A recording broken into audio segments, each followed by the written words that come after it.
Hey everybody, Raven here, and at the time of making this video today, silver is at $34.50 plus cents an ounce, ladies and gentlemen. A lot of you that follow the channel know I was on Silver Seeker's channel a couple weeks back where we talked about where silver and gold were going, and I had said that I think silver has a very good potential of reaching $35 plus in the near future. We are that close to hitting that $35 mark. And so what I want to talk to you is about solid investments while silver prices are up.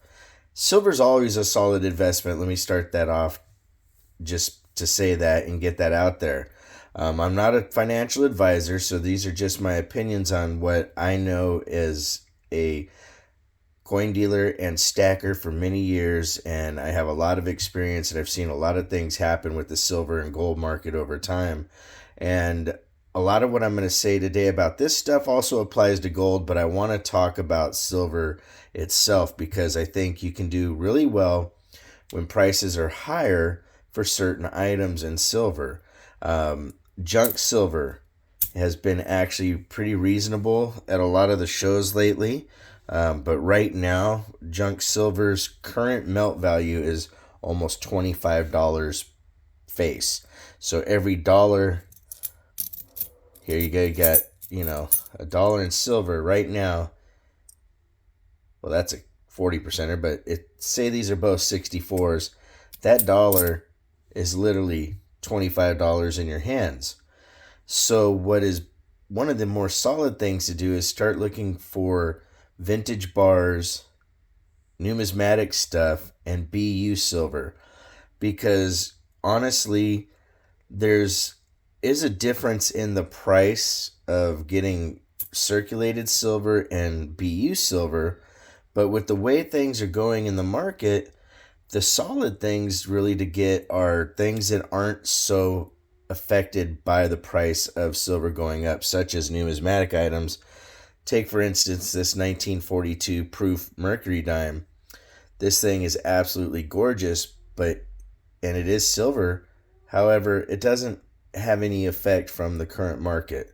The price of that coin is going to be pretty much solid and set because of what it is. If it wasn't a proof and it was just, a regular run-of-the-mill business strike merc dime, not graded high, it'd literally be $2.40, right now.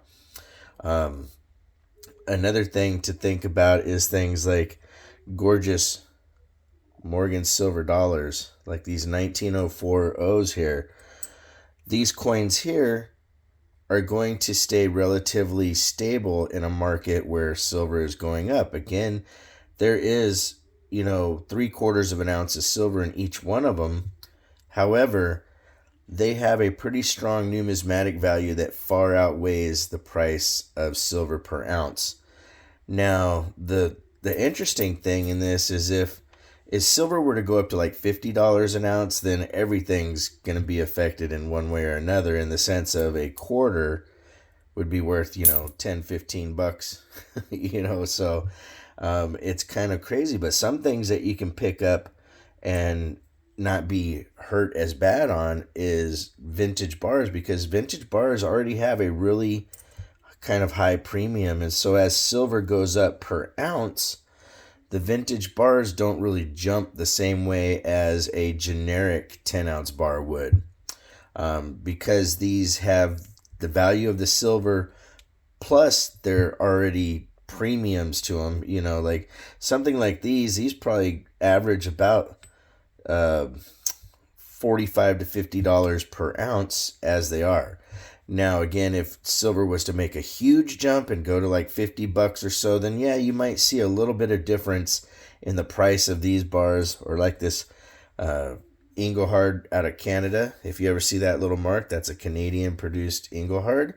Then you'll see a difference in the way that the market treats these items. But still, a solid investment is silver.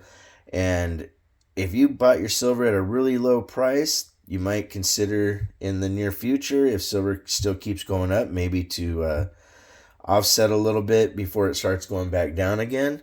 Um, Everything is cyclical. Things go up and down. You buy in the dips, you sell on the high points if that's how you're doing it.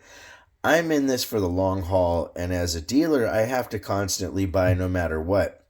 Even if silver kept going up, like I said, up to like $50 or so, I'd still have to buy silver to supply the things that I do as far as coin shows and auctions and everything.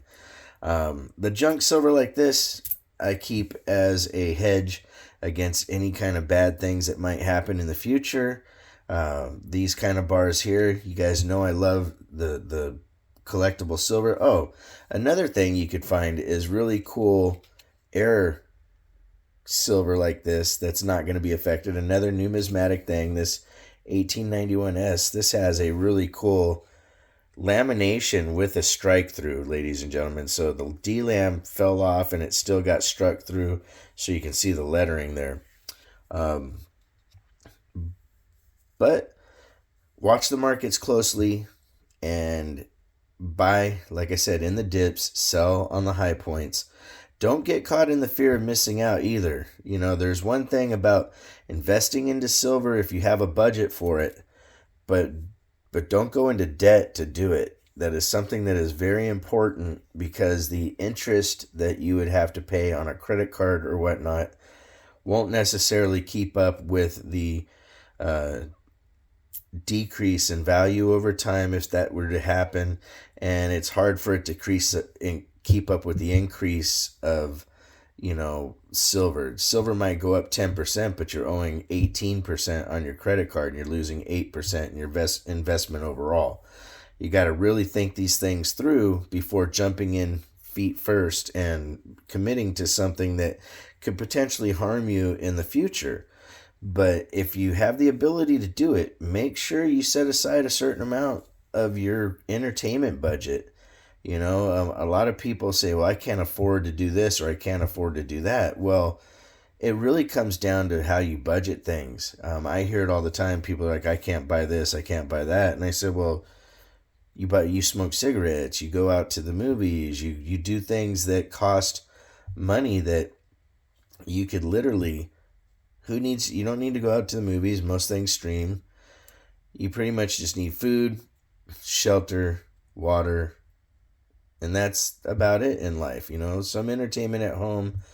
Go for a nice walk. Do things that make sense, and add to your wealth and grow it over time, because you'll do really well. If you want to correspond, it's ravenhawkcoins@gmail.com. The P.O. Box is 721-296, Norman, Oklahoma, 73070. Like always, please make sure to take care of one another, and we'll see you real soon. Ravenhawk Coins, have a great day.